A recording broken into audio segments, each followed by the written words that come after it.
దేవుని వాగ్దానం. ఈ ఉదయకాల సమయంలో ఈ దినం వాగ్దానం చక్కటి కార్యక్రమానికి ప్రేమతో ఆహ్వానిస్తూ బాగున్నారు. అందరూ ఉదయకాల ప్రార్థన చేసుకుంటున్నారా? మరి ఇయర్ ఎండింగ్కి వచ్చేసాం. మీ అందరూ దేవునితో గడపాలని, ఆయన ప్రసన్నత అనుభవించాలని, ఆయన కృపను పొందాలని ఉదయకాల ప్రార్థన, సాయంకాల ప్రార్థన మీకోసం ఇవ్వబడుతుంది. అంతేకాక 29 నుంచి 21 దిన ఉపవాసాలు అద్భుతంగా సిద్ధపడండి. ప్రామిస్ ల్యాండ్లో మనకి బెల్లంపల్లి 50 దినాలు జరిగినట్టు ప్రామిస్ ల్యాండ్లో కూడా 21 days, బెల్లంపల్లిలో కూడా సంఘ ప్రార్థన ఉంటుంది. 31st వాచ్ నైట్ సర్వీస్ ఉంటుంది బెల్లంపల్లిలో 9 నుంచి 1 గంట, ప్రామిస్ ల్యాండ్లో కూడా ఉదయం 9 నుంచి. ఎందుకంటే ఇవన్నీ నేను ఎందుకు చెప్తానంటే, మీరు దేవుని వాగ్దానం తీసుకునే ముందు ప్రేయర్కి సిద్ధపడడం కోసం, ప్రభుతో గడపడం కోసం, రక్షణ లేని బిడ్డలు ఇంకా రక్షణ పొంది, మారు మనసు పొంది, పాప క్షమాపణ, నిత్యజీవం, పరలోకం పొంది క్రీస్తుతో మీ పయనం ఉండడానికి ఒకే ఒక్క మాట నేను చదువుతున్నాను, నేను క్లోజ్ చేస్తాను. నిర్గమకాండము 15వ అధ్యాయం 26వ వచనం 2వ మాట. ఐగుప్తులు కలిగిన రోగం లేదు మీకు రానియను, నేను స్వస్థపరిచే యెహోవాను నేనే. ఐగుప్తులకు రోగం ఉంది కానీ దాన్ని మీకు రానివ్వ, నేను రానివ్వను అనేది ఎవరు? దేవుడే అంటున్నాడు. ఎందుకంటే నా మాట మీరు విని నా త్రోవలో నడిస్తే ఏం రాదు మీకు.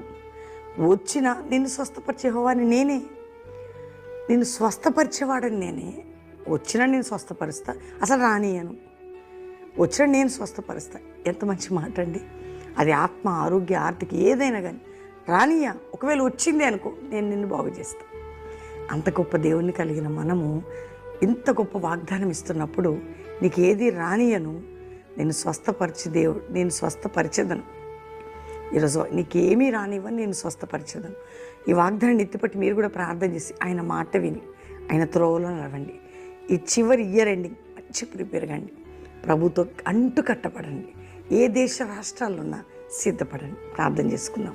తండ్రి, రక్షణ లేని కుటుంబానికి రక్షణ, రోగులకు స్వస్థత, వ్యాధి బాధ, చింత, నిందలు, గాయాల నుంచి విడిపించి, అప్పులు, ఆర్థిక సమస్యల నుంచి విడిపించి, మానసిక క్షోభ నుంచి, కోర్టు కేసుల నుంచి, ఇతరులకు డబ్బు చిక్కుబడిన స్థితి ఉంది. ఎవరు మా డబ్బు నిద్రపట్టొద్దు, వారి డబ్బు వారికి ఇచ్చే వరకు భయం పుట్టించి, ఎవరికి సమస్యలను విడిపించు, శోధన నుండి తప్పించి, అప్పుల నుండి తప్పించి, మానసిక ఒత్తిడి నుంచి, దేశంలో ప్రపంచంలో రక్షణ సునాదం, ఉద్యమం, పరిశుద్ధాత్మ కుమ్మరింపు, ఒక జాషువా జనరేషన్, అపోస్తల మినిస్ట్రీ, సంఘక్షేమ అభివృద్ధినిచ్చి మీ సన్నిధి మా అందరికీ తోడుగా ఉంచమని, ప్రతి బిడ్డని బ్లెస్ చేస్తూ తోడై ఉండమని, మ్యారేజ్ డే, బర్త్డే బిడ్డల్ని దీవిస్తూ ఈ దిన వాగ్దానం అందరి పట్ల నెరవేర్చమని యేసు నామములో అడుగుచున్నాము తండ్రి, ఆమేన్. వాగ్దానం లైక్ చేసి షేర్ చేయండి, మంచి కామెంట్స్ పెట్టండి.